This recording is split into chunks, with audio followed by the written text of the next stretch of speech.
ماحول، نیش یا غذائی زنجیر یہ اس کے اجزاء ہیں. ماحولی نظام یہ بنیادی افعالی اکائی ہے. تو اس طریقے سے 5 نمبر کے جو ہے ہم نے سوالات حل کیے. آئیے سوال نمبر 1 کا بھی یہ بھی 5 نمبر کے لیے ہے، جس کے اندر پہلا جو ہے آپ کو مختلف طریقے سے سوالات پوچھے جاتے ہیں. پہلا سوال ہے مناسب جوڑیاں بنائیے. جوڑیاں یہاں پر دی گئی ہے. پہلے اس میں جو ہے مجلس خیخہ الف میں دیا ہوا ہے، اور بے میں 3 جو ہے آپشن دیے ہوئے ہیں: شراب کی لت، تمباکو کا استعمال، تناؤ کی روک تھام. قہقہے کہتے ہیں ہنسنے کو، ہے نا، زور زور سے ہنسنا. ایسی مجلس منعقد کر کے کیا کم کیا جا سکتا ہے؟ شراب کی لت، کیا ہنسنے سے شراب کی لت چھوٹ جائیں گی؟ امپاسبل ہے. تمباکو کا استعمال، ہنسنے سے جو ہے تمباکو چھوٹ جائیں گی؟ دس از امپاسبل. ہاں، تناؤ کی روک تھام، اتا ماضی سٹکلی، جو ٹینشن ہے، جو ڈپریشن ہے، وہ جو ہے مجلس خیخہ سے کم ہو سکتا ہے. تو رائٹ آپشن سی، ہم اس کو کہہ سکتے ہیں تناؤ کی روک تھام، ہے نا بچوں؟ آپ بھی بخوبی جانتے ہیں. اگلا سوال ہے آخری 2 ارکان کے درمیان تعلق کے مد نظر پہلی جوڑی مکمل کیجیے. انٹرفیرون ڈیش اور ایریتھروپوئٹین اینیمیا، یعنی اینیمیا جو ہے یہ ایریتھروپوئٹین کی وجہ سے ہو رہی، تو انٹرفیرون کی وجہ سے کیا ہو رہی؟ تو یہاں پر ہم لکھیں گے وائرل انفیکشن. یہاں پر وائرل انفیکشن جو ہے آپ نے لکھنا ہے. اگلا سوال متفرق جز علیحدہ کیجیے. یہاں پر 3 ایک جیسے ہیں اور ایک الگ ہے، جس میں سرکہ، سویا سوس، کیچپ، مونوسوڈیم گلوٹامیٹ. تو اس کے اندر جو الگ ہے وہ ہے کیچپ. تو آپ کیچپ کو جو ہے انڈر لائن کر لیجئے یا اس کو جواب کے اندر جو ہے لکھ لیجئے. اگلا سوال ہے لکھیے کہ مندرجہ ذیل بیان صحیح ہے یا غلط. 1 نمبر کے لیے پوچھا گیا ہے آبی بجلی گھر میں، یعنی پانی سے جو بجلی تیار کی جاتی ہے، بند میں ڈیم میں ذخیرہ کیے ہوئے پانی کی توانائی بالحرکت. بچوں توانائی بالحرکت کہتے ہیں جو چیز حرکت کر رہی ہے اور اس حرکت کی وجہ سے اس کے اندر جو توانائی پیدا ہوتی ہے اسے توانائی بالحرکت کہتے ہیں. کا تبادلہ پانی کی توانائی بالخوا. توانائی بالخوا اسے کہتے ہیں جس میں کوئی چیز ٹھہری ہوئی ہے، ساکن ہے، رکی ہوئی ہے، اور رکنے کی وجہ سے، ٹھہرنے کی وجہ سے، ساکن رہنے کی وجہ سے اس میں جو قوت، جو توانائی پیدا ہو رہی ہے اسے توانائی بالخوا کہتے ہیں. اب پانی آبی بجلی گھر میں جو بند میں ذخیرہ کیا ہوا پانی رہتا وہ رکا ہوا رہتا، اور رکا ہوا پانی کو جب چھوڑا جاتا تو وہ بہتا ہے، حرکت کرتا ہے. تو یہاں پر الٹا ہوا دیا ہوا ہے. دیکھیے پانی کی توانائی بالحرکت کا تبادلہ پانی کی توانائی بالخوا میں ہوتا ہے، اس لیے یہ جو ہے جملہ غلط ہے نا؟ سمجھ میں آیا نا آپ کو؟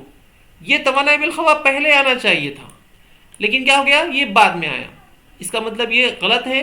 آبی بجلی گھر میں بند میں ذخیرہ کیے ہوئے پانی کی توانائی بالخوا کا تبادلہ توانائی بالحرکت میں ہوتا ہے.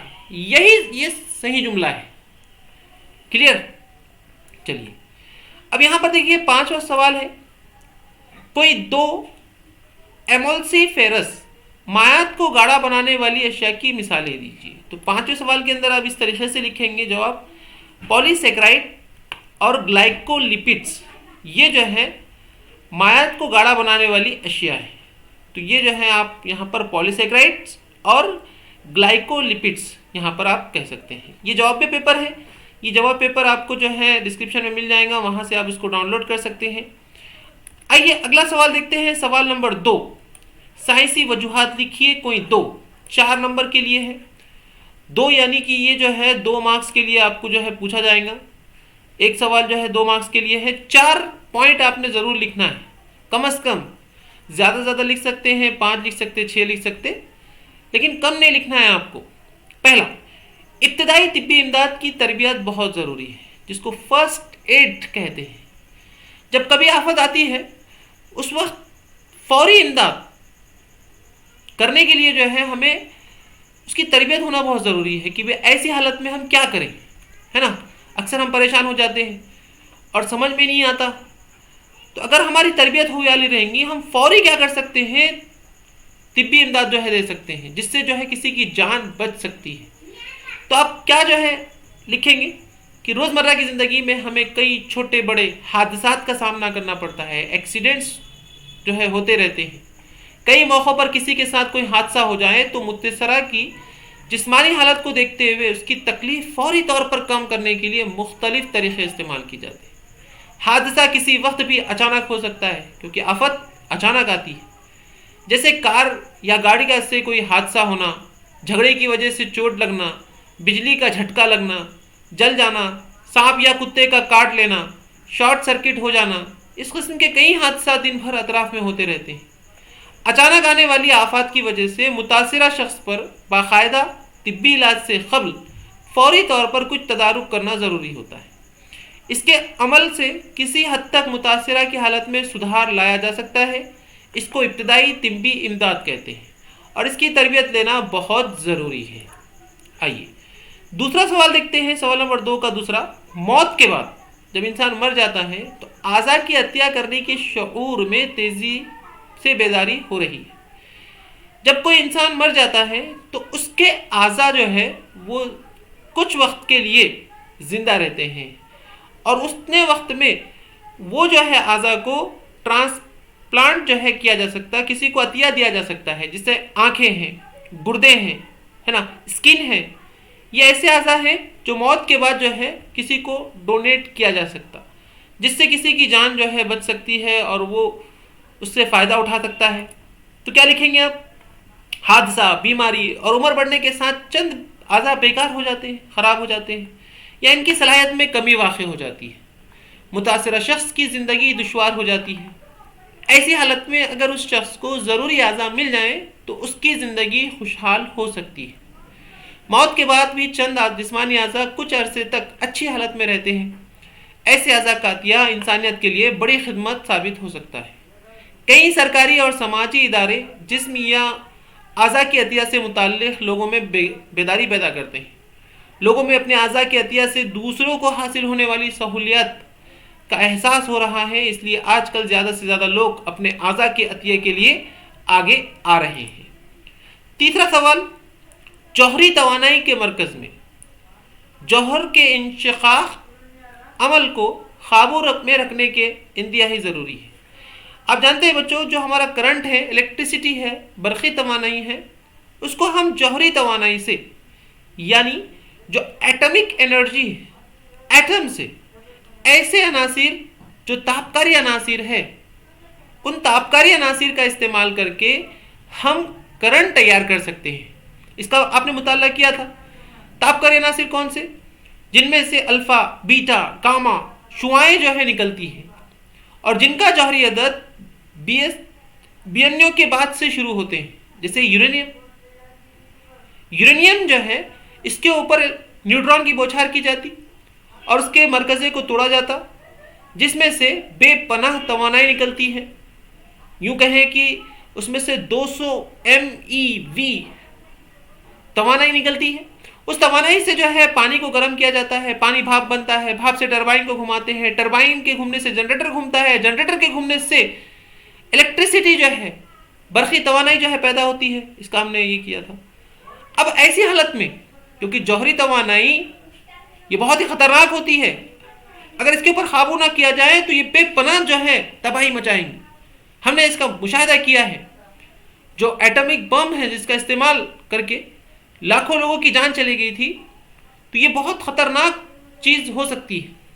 اس لیے اس کے اوپر قابو رکھنا ضروری ہے اور اس کو قابو رکھنے کے لیے جو مراکز ہوتے ہیں وہاں پر کیڈیم کی سلاخ کا استعمال کیا جاتا ہے. بچوں آپ لکھیں گے اس طریقے سے کہ جوہری انشقاقی عمل ایک زنجیری تعامل ہے.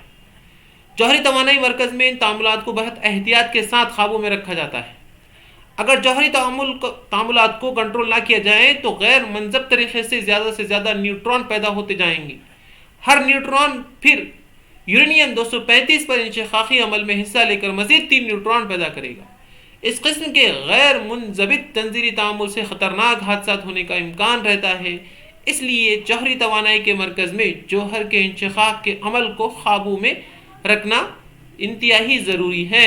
اور آپ نے کتاب کے اندر پڑھا بھی ہے، ہمارے سلیبس میں ہے کہ چرنوبل ونڈ اسکیل نامی جو حادثات ہوئے تھے، جو ہے تاریخ اس کی گواہ ہے. بچوں اس کا مطالعہ آپ جو ہے کیجئے، مشاہدہ جو ہے اپنے آنکھوں سے جو ہے آپ یوٹیوب کے اوپر دیکھ سکتے ہیں۔ اس طریقے سے ہمارا سوال نمبر 2 کا اے، 3 جو ہے سوالات یہاں ہم نے حل کیے۔ ہم کو صرف 2 جو ہے سوالات یہاں پہ حل کرنے کے تھے، ایکسٹرا میں ایک سوال تھا، تو آپ پہلے 2 کمپلسری کر لیں گے، اس کے بعد وقت بچتا ہے تو جو ہے آپ تیسرے کو ہاتھ لگائیں گے۔ چلیے اس کے بعد دیکھتے ہیں سوال نمبر 2 کا بی، مندرجہ ذیل ضمنی سوالات کے جوابات لکھیے کوئی 3، جس میں 6 نمبر آپ کو ملنے والے ہیں۔ پہلا سوال ہے، ذیل میں آفات کی چند تصاویر دی گئی ہیں، ان آفات کے دوران آپ کیا حفاظتی اقدامات اختیار کریں گے؟ اب شکل کو دیکھ کر آپ کو پہچاننا ہے کہ کون سی آفت میں آپ کیا کریں گے۔ تو یہاں پر یہ پہلی اے والی شکل آپ دیکھیے کیا ہو رہا ہے بھائی، ایک گھر ہے اور اس گھر کے اطراف میں جو ہے آگ لگی ہے۔ تو اب اگر گھر کے اندر آگ لگتی ہے تو اس وقت آپ کیا کریں گے؟ تو سب میں پہلے کریں گے جان بچائیں گے، سر سلامت تو پگڑی ہزار۔ تو سب میں پہلے جو ہے ہم اپنی جان کی حفاظت کریں گے، پھر دوسروں کو بچانے کی فکر کریں گے، اور اجتماعی طور پر سب مل کر جو ہے آگ کو قابو پانے کے لیے کوشش کریں گے۔ وہ اس کے لیے ہم تدابیر کر سکتے ہیں۔ تو پہلی آگ کا احساس ہوتے ہی پہلے تو جب اپنی جان بچانی ہے، اگر ممکن ہو تو دوسرے کی جان بچانے کی کوشش کرنی چاہیے۔ آگ بجھانے کی سب کو مل کر کوشش کرنی چاہیے، فوراً آگ بجھانے والے محکمے کے دفتر میں فون کرنا چاہیے، فائر بریگیڈ کو فون لگائیے، وہ آپ کو پہنچ کر جو ہے وہ مدد کر سکتی ہے۔ بی والی شکل میں جو ہے ایک سانپ دکھ رہا ہے اور وہ جو ہے پیر کو ہے نا کاٹ رہا ہے نا، تو ایسی حالت میں اگر سانپ نے کاٹ لیا تو کیا کریں گے؟ تو سب میں پہلے بچوں ڈرو مت۔ ایسی حالت میں جو ہے اکثر 75% کیسز ایسے ہوتے ہیں جس میں سانپ غیر زہریلا ہوتا ہے، اس میں زہر نہیں ہوتا ہے، لیکن اکثر لوگ جو ہے ہیبت سے، ڈر سے جو ہے مر جاتے ہیں۔ تو یہ جو ہے ہم کو نہیں کرنا ہے۔ اس حالت میں جب سانپ نے کاٹ لیا تو فوری جو ہے رومال سے جو ہے اس جگہ کو باندھ دینا ہے تاکہ جو ہے زہر پورے جسم میں نہ پھیلے۔ تو دیکھیے یہاں اس طرح سے لکھیں گے کہ آپ سانپ کا ڈسنا جان لیوا ہو سکتا ہے، لیکن سانپ کے ڈستے ہی شکار خوف کے مارے نفسیاتی طور پر بہت ڈر جاتے ہیں۔ سانپ کے ڈستے ہی اس جگہ کی دونوں جانب رومال یا کپڑا مضبوطی سے باندھ دینا چاہیے، کوشش کرنا چاہیے کہ زہریلا خون زخم کے باہر آ جائیں۔ یہ سب ابتدائی احتیاطی ہے۔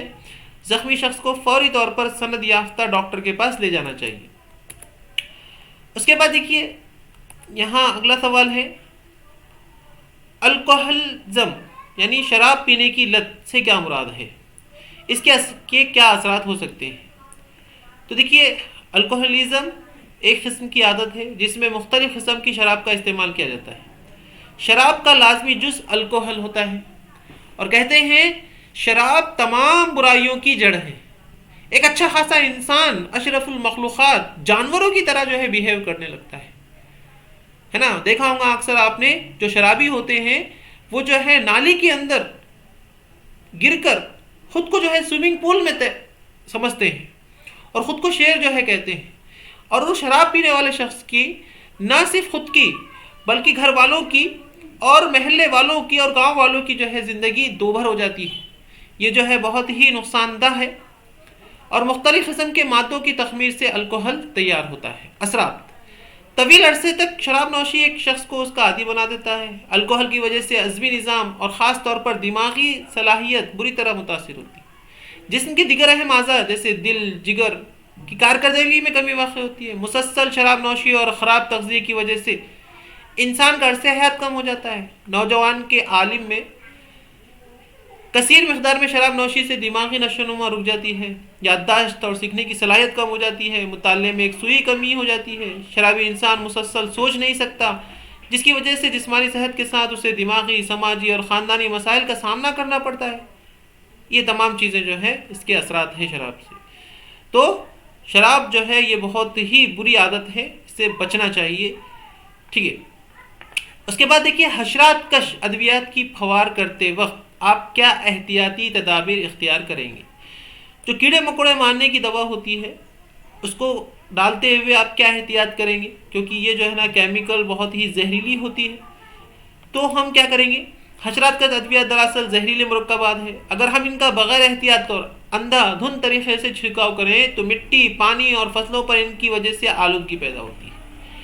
DDT اور کلورو فیس اور میلاتھیون بہت ہی خطرناک مرکبات ہیں. یہ غذائی زنجیر کے ساتھ ایک تغذیاتی مرحلے سے دوسرے تغذیاتی مرحلے تک سفر کر کے حیاتی تکثیر کا سبب بنتے ہیں، یعنی جانداروں کے جسم میں زہریلے مادے جمع ہونے لگتے ہیں. اس لیے ہم ان خطرناک حشرات کش اور اشباح کش مادوں کا فصلوں پر استعمال نہیں کرنا چاہیے. اس کے بجائے ہمیں نامیاتی مادوں کا بطور حشرات کش کے طور پہ استعمال کرنا چاہیے. ان حشرات کش مادوں کی پھواری کرتے وقت ناک، آنکھ اور جلد کو اچھی طرح کپڑے سے ڈھانک کر ان اعضاء کی حفاظت کرنی چاہیے. اس بات کی احتیاط رکھنا چاہیے کہ بچے اور گھر کے پالتو جانور ان مادوں کی زد میں نہ آئیں. کبھی بھی زیادہ مقدار میں ان مادوں کا استعمال نہیں کرنا چاہیے. اگلا سوال ہے، درج ذیل بیان کی وضاحت کرنا ہے. رکازی ایندھن سے حاصل ہونے والی توانائی سبز توانائی نہیں. رکازی ایندھن، رکازی اسے کہتے ہیں جو زمین کے اندر دفن ہے اور ان جو ہے وہ ایندھن کے اندر جو ہے تبدیل ہو گیا، جیسے پتھر کا کوئلہ ہے، معدنی تیل ہے، پیٹرول، ڈیزل، مٹی کا تیل ہے. تو یہ رکازی ایندھن سے ہم جب توانائی تیار کریں گے، کرنٹ تیار کریں گے، الیکٹریسٹی تیار کریں گے، تو یہ ظاہر سی بات ہے کہ رکازی ایندھن کے جلنے سے یہ نامکمل جلتے ہیں، جس کی وجہ سے دھواں اور بیکار مادے جو ہے ہوا کے اندر خارج ہوتے ہیں، جس کا انسانی زندگی پر جو ہے برا اثر پڑتا ہے. تو ہم اسے سبز توانائی نہیں کہہ سکتے. سبز توانائی اسے کہتے ہیں جس سے کسی قسم کی آلودگی نہیں ہوتی ہے. اور تو اور رکازی ایندھن محدود ہے، لیمیٹڈ ہے، ایک نہ ایک دن ختم ہو جائیں گے. اس لیے اس کی بجائے جو ہے ہمیں دوسری چیز استعمال کرنی چاہیے. رکازی ایندھن جیسے کوئلہ، پیٹرول، ڈیزل یا قدرتی گیس آلودگی پیدا کرنے والے ایندھن ہیں. ان کے احتراق سے زہریلی گیسیں اور کاربن کے مہین ذرات جو ہے کا اخراج ہوتا ہے. اس طرح رکازی ایندھن سے فضائی آلودگی پیدا ہوتی ہے. ان ایندھن کے نامکمل احتراق سے کاربن مونو آکسائڈ گیس پیدا ہوتی ہے. اس گیس سے صحت کے مسائل پیدا ہوتے ہیں. رکازی ایندھنوں کے جلنے پر ہوا میں کاربن ڈائی آکسائڈ، کاربن مونو آکسائڈ اور نائٹروجن ڈائی آکسائڈ کی سطح میں اضافہ ہوتا ہے. ہوا میں کاربن ڈائی آکسائڈ کے اضافے سے کروی افزائی حرارت کا اظہار ہوتا ہے. نائٹروجن ڈائی آکسائڈ سے تیزابی بارش ہونے کا خدشہ ہے. رکازی ایندھن کے احتراق سے پیدا ہونے والی کاربن کے مہین ذرات سے تنفسی بیماریاں، سانس لینے میں تکلیف، مثلا دمہ وغیرہ پیدا ہوتا ہے. مجموعی طور پر تمام رکازی ایندھن سے ہوا آلودہ ہو جاتی ہے. علاوہ ازیں رکازی ایندھن توانائی پیدا کرنے کا غیر تجدیدی ذریعہ ہے، یعنی اس کو دوبارہ حاصل نہیں کر سکتے. ایک بار آپ نے پتھر کوئلہ جلا دیا، اس کو واپس نہیں حاصل کریں گے. آپ پیٹرول، ڈیزل کو استعمال کر لیا، پھر واپس سے وہ استعمال نہیں کیا جا سکتا. اس کو غیر تجدیدی بولتے ہیں.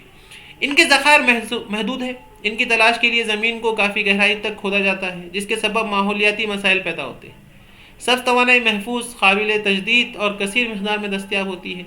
اس کی وجہ سے کسی قسم کے ماحولیاتی مسائل پیدا نہیں ہوتے، اور سب سے بڑی بات یہ ہے کہ آلودگی بالکل پیدا نہیں ہوتی. بس رکازی ایندھن سے حاصل ہونے والی توانائی سبز توانائی نہیں. تو اس طریقے سے یہاں پر سبز توانائی نہیں. پانچواں سوال، تقسیم دوئی اور کثیر تقسیم کے درمیان کوئی دو امتیازی فرق لکھیے. بچوں سوال جو ہے نا وہ آپ کو سمجھنا بہت ضروری ہے. انہیں خود بول رہے ہیں یہاں پر. ہم جانتے ہیں کہ غیر جنسی تولید کے اندر جو ہے نا تقسیم دوئی اور کثیر تقسیم. تقسیم دوئی دو حصوں میں تقسیم ہو جانا، اور کثیر تقسیم کئی حصوں میں تقسیم ہونا، کثیر تقسیم کہہ رہے ہیں. تو یہ جو ہے کس طریقے سے ہوتا ہے ان کے اندر فرق. تو یہاں پر آپ اس طریقے سے لکھیں گے جواب میں. جواب کے اندر جب بھی آپ امتیازی فرق لکھیں تو ڈبہ ضرور بنائیں، ٹیبل بنائیں، جدول بنائیں. اور ایک حصے میں تقسیم دوئی، دوسرے میں کثیر تقسیم. تقسیم دوئی ایک ہی وقت میں ایک موروث خلیے سے دو نئے جاندار بنتے ہیں، جبکہ کثیر تقسیم میں ایک ہی وقت میں موروث خلیے سے کئی نئے جاندار بنتے ہیں. دوسرا، تقسیم دوئی ابتدا میں مرکزہ اور خلیہ مائع کی تقسیم ہوتی ہے. کثیر تقسیم میں ابتدا میں صرف مرکزی کی تقسیم ہوتی ہے، اس کے بعد خلیہ مائع کی تقسیم. تقسیم دوئی سادہ تقسیم دوئی میں تقسیم کا محور افقی، عمودی یا کوئی بھی محور ہو سکتا ہے. کثیر تقسیم میں تقسیم کا کوئی خاص محور نہیں ہوتا. تقسیم دوئی میں تحفظی غلاف کیسا کی تشکیل نہیں ہوتی. کثیر تقسیم میں تحفظی غلاف کیسا سسٹ کی تشکیل ہوتی ہے. تقسیم دوئی سازگار حالت میں تقسیم دوئی کا عمل ہوتا ہے. کثیر تقسیم صرف ناسازگار حالات میں ہی کثیر تقسیم کا عمل ہوتا ہے. تقسیم دوئی امیبا کے اندر ہم نے دیکھا. کثیر تقسیم بھی امیبا کے اندر ہی ہوتا ہے. لیکن تقسیم دوئی کا عمل امیبا کے اندر سازگار حالات میں ہوتا ہے، جبکہ ناسازگار حالات میں کثیر تقسیم ہوتی ہے۔ یہی بات سمجھ میں بچوں؟ تو اس طریقے سے آپ جو ہے جوابوں کو لکھیں گے۔ اگلا سوال جو ہے سوال نمبر 3 کا 1، مندرجہ ذیل ضمنی سوالات کے جوابات لکھیے، کوئی 5 15 نمبر، 3 نمبر جو ہے ہر ایک کے لیے ہیں، 6 پوائنٹ کم از کم آپ کو لکھنے ہیں۔ یہاں پر دیکھیے ذیل میں دی گئی تصاویر کیا ظاہر کرتی ہے، تو پہلے اس میں جو ہے آپ شکل دیکھ کر سمجھ چکے ہوں گے کہ بچہ جو ہے کھانا کھا رہا ہے جیسے ہم بھی کھاتے ہیں، لیکن اس بچے کو اگر غور سے دیکھیں تو پتہ چل رہا ہے یہ والا جو ہے موبائل دکھ رہا ہے آپ کو، یہ موبائل اس کے ہاتھ میں ہے کھانا کھاتے وقت۔ کیا یہ اچھی عادت ہے؟ بالکل نہیں، ہے نا، تو گندی عادت ہے۔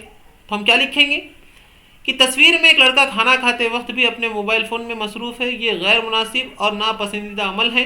کھانا کھاتے وقت پوری دھیان غذا پر ہونا چاہیے۔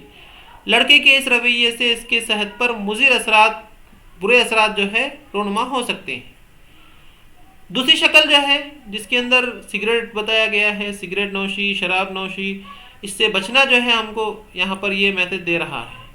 تو ہم کیا لکھیں گے کہ دی گئی شکل جو ہے اس تصویر میں مختلف لت جیسے شراب نوشی، منشیات، ہے نا، ڈرگس وغیرہ کا استعمال، سگریٹ نوشی کا ظاہر کیا گیا ہے۔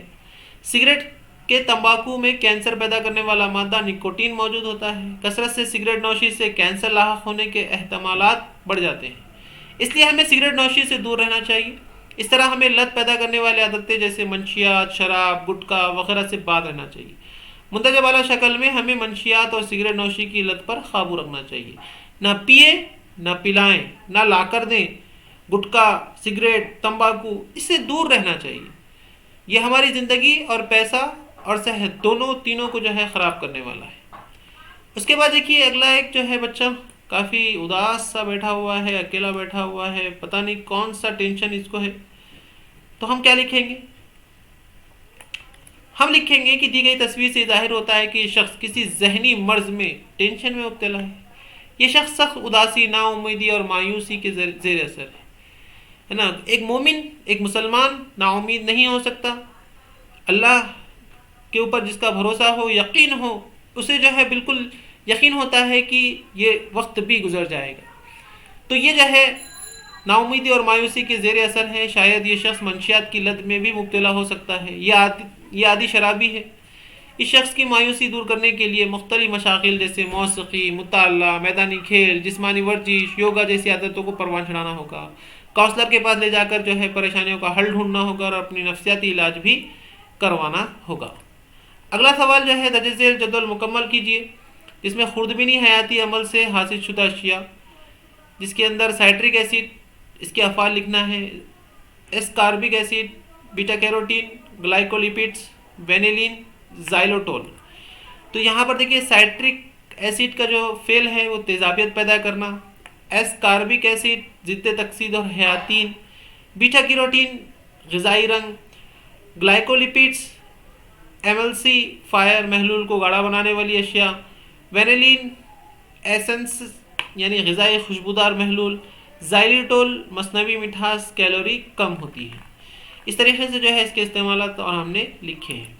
اس کے بعد جسمی کیفہ پر مختصر نوٹ لکھیے۔ جسمی کیفے کے جو ہے نوٹ لکھنے کے لیے دیکھو جسمی کیفہ باڈی کیویٹی، جسم اور اندرونی اعضاء کے درمیان خلا کو جسمی کیفہ کہتے ہیں۔ کیفہ کے معنی کیویٹی یعنی خالی جگہ، کھوکھلی حصہ جسم کے اندر۔ جسم اور اندرونی اعضاء کے درمیان خلا کو جسمی کیفہ کہتے ہیں۔ کثیر خلوی حیوانات میں ان کی جنینی نشو و نما کے ابتدائی دور میں میان ادمہ یا آنتوں سے جسمی کیفہ تیار ہوتا ہے۔ اس قسم کا جسمی کیفہ آئلہ حلقے دار دودوں میں اور اس آئلہ کے بعد آنے والے تمام آئلوں کے حیوانات میں پایا جاتا ہے۔ اس قسم کے حیوانات کو حقیقی جسمی کیفہ والا حیوانات کہتے ہیں۔ آئلہ مسامدار جسم والے، ہاضمی خلا والے اور چپٹے دودوں میں جسمی کیفہ نہیں ہوتا۔ اس قسم کے حیوانات کو غیر جسمی کیفے والے کہتے ہیں۔ آئلہ گول دودوں سے تعلق رکھنے والے حیوانات میں جسمی کیفہ ہوتا ہے، لیکن وہ مندرجہ بالا دونوں طریقوں سے تشکیل نہیں پاتا، اس لیے اس قسم کے جسمی کیفے کے حامل حیوانات کو کاذب جسمی کیفے والا کہتے ہیں۔ اس طریقے سے لکھیں گے۔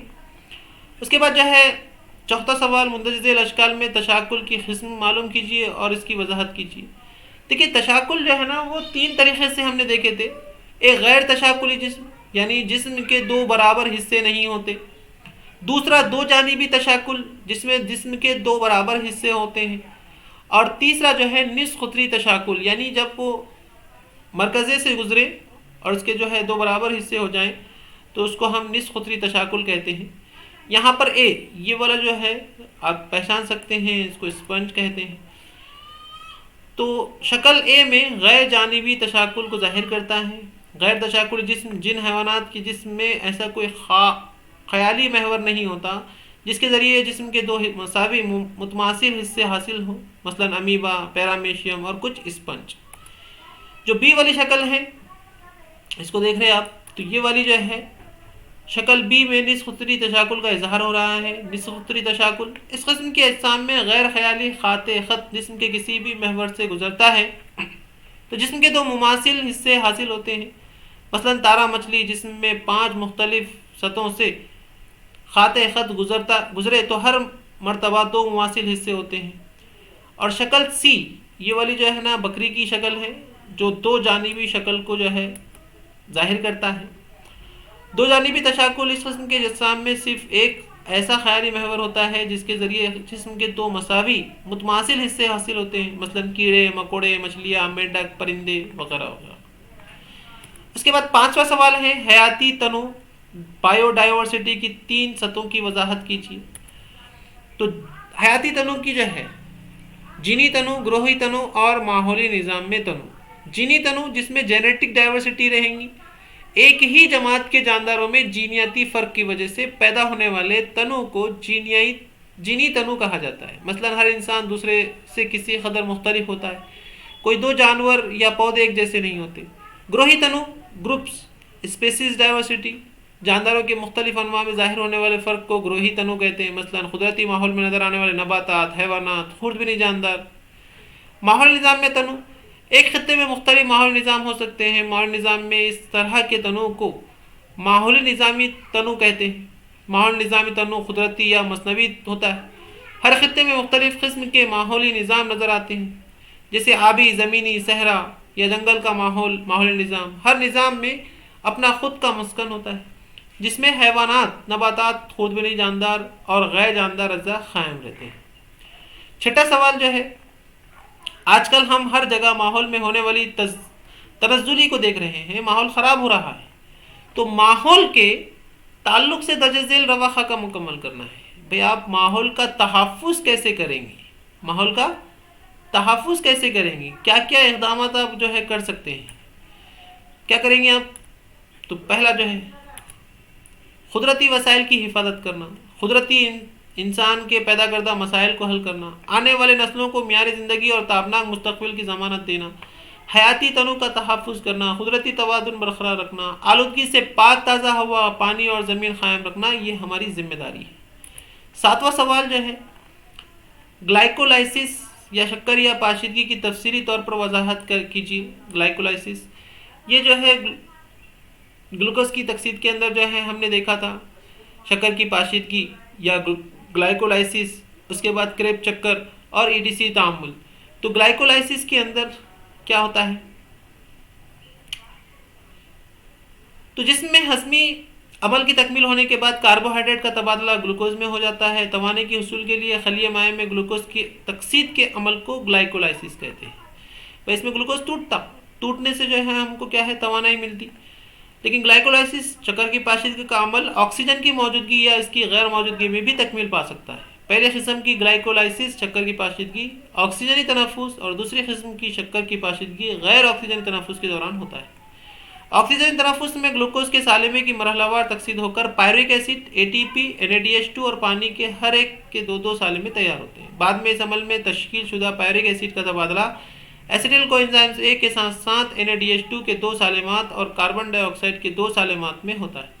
غیر آکسیجنی تنفس کے دوران گلائکولائسس شکر کی پاشیدگی کے ساتھ ساتھ عمل تخمیر بھی عمل انجام پاتا ہے۔ گلوکوز کی نامکمل تکسید کی وجہ سے کم مقدار میں توانائی کا اخراج ہوتا ہے۔ گلائکولائسس شکر پاشیدگی تعامل کو گستاو ایمبیڈن، اوٹو میئرہوف اور چیک پارناس نے دریافت کیا تھا۔ ان تینوں کے اعجاز میں گلائکولائسس کو ایمبیڈن میئرہوف پارناس EMP ایمبیڈن میئرہوف اینڈ پارناس پاتھ وے بھی کہا جا سکتا ہے۔ اپنی دریافت کے لیے انہوں نے عضلات پر کئی تجربات کیے تھے۔ 8واں سوال جو ہے مین سوال کا آخری سوال، امتیازی فرق کے 3 نکات لکھیے، مساوی تقسیم اور تخلیلی تقسیم۔ مساوی تقسیم جو ہے یہ آپ جانتے ہیں زخم بھرنے کے لیے اور نشو و نما میں جو ہے استعمال ہوتی ہے۔ تخلیلی تقسیم سے نیا جاندار عمل تولید کا جو ہے فعل تخلیلی تقسیم کے ذریعے ہوتا ہے۔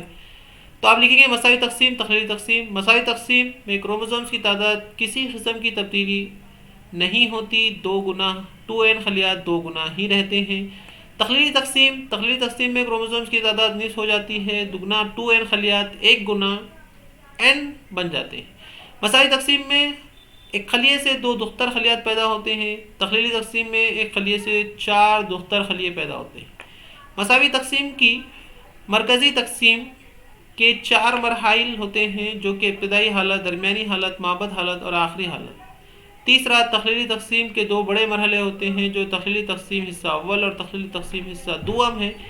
ہر حصے کے 4 ضمنی مرحلے درج ذیل ہیں، ابتدائی حالت، درمیانی حالت، مابعد حالت اور آخری حالت، پروفیز، میٹافیز، اینافیز اور ٹیلوفیز۔ پرانی میٹ PMAT بھی آپ اس کو لکھ کر یاد کر سکتے ہیں۔ تو اس طریقے سے ہمارے 3 مین سوال ہوئے۔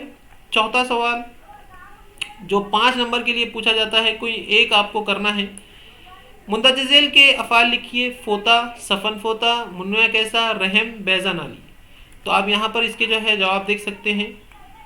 یہ سوال نمبر 4 کا یہ جواب ہے، جس میں فوتا منیہ اور نر محرکات ٹیسٹوسٹیرون پیدا کرنا، سفن فوتا فوتے کی حفاظت اور ان کے درجہ حرارت پر کنٹرول کرنا، منیہ کیسا منیہ رطوبت کا افراز جو منی کا بڑا حصہ ہے، منیہ کا تغذیاتی مادہ مہیا کرنا، رحم حمل کے دوران جنین کی نشو و نما اور والدگی، بچے کی پیدائش کے وقت سکڑ کر اسے باہر دھکیلنا، بیض نالیاں تشکیل بیض کے بعد خارج شدہ بیضے کو رحم میں پہنچانا، منیہ کے ذریعے بیضے کو برابر کرنا کے لیے جگہ فراہم کرنا۔ حمل ٹھہرنے کا عمل اسی وقت ممکن ہوتا ہے جب وہ منیہ اور بیضہ نالی میں ایک دوسرے سے ملاپ کرتے ہیں۔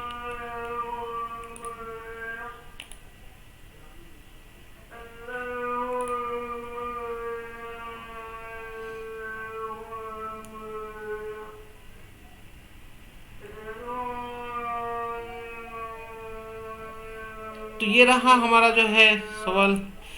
اس کے بعد جو ہے آخری سوال ہے ہمارا، دیکھ لیتے ہیں۔ اس کے بعد درج ذیل اقتباس کو غور سے پڑھ کر دیے گئے سوالات کے جوابات لکھیے، جس میں خلیے کا کون سا حصہ جسمانی ساخت اور افعال پر قابو رکھتا ہے۔ تو یہاں پر دیکھیے DNA میں موجود جین کے ساتھ ساتھ RNA جسمانی ساخت اور افعال پر قابو رکھتا ہے۔ خلیے میں مخصوص قسم کے پروٹین کی تالیف کیسے کی جاتی ہے۔ DNA کے سالمے میں پروٹین کی تیاری سے متعلق معلومات کا ذخیرہ ہوتا ہے، اس معلومات کی بنا پر حسب ضرورت پروٹین تیار ہوتا ہے۔ بعد میں RNA کی معروفیت، یہ پروٹین DNA کے ذریعے تالیف کیا جاتا ہے۔ mRNA اور DNA میں کیا یکسانیت ہے؟ DNA پر نیوکلیوٹائڈ کی ترتیب mRNA پر نقل ہو جاتی ہے، پس mRNA پر نیوکلیوٹائڈ کی ترتیب ہمیشہ DNA کے دھاگوں پر نیوکلیوٹائڈ کی تکمیل ترتیب کے مطابق ہوتی ہے۔ RNA اور DNA میں کوئی ایک فرق لکھیے۔ DNA میں تھائمین کی طرح RNA کے سالمے میں یوراسیل ہوتا ہے۔ اور سینٹرل ڈوگما کی تعریف لکھیے۔ DNA میں RNA کی معرفت پروٹین تیار کرنے کے نظریے کو سینٹرل ڈوگما کہتے ہیں۔ امید کرتے ہیں آپ کو جو ہے پیپر پورا اچھے سے سمجھ میں آیا ہوگا، اور اس کو آپ ڈاؤن لوڈ کر سکتے ہیں ہمارے جو ہے نا اس ویڈیو کے ڈسکرپشن میں، اور بتائیے کہ آپ کو یہ ویڈیو کیسا لگا ہے۔ امید کرتے ہیں آپ کو اس کا فائدہ ضرور ملے گا۔ لائک کریں، سبسکرائب کریں اور شیئر کریں۔ نیکسٹ ویڈیو کے لیے تیار رہیں۔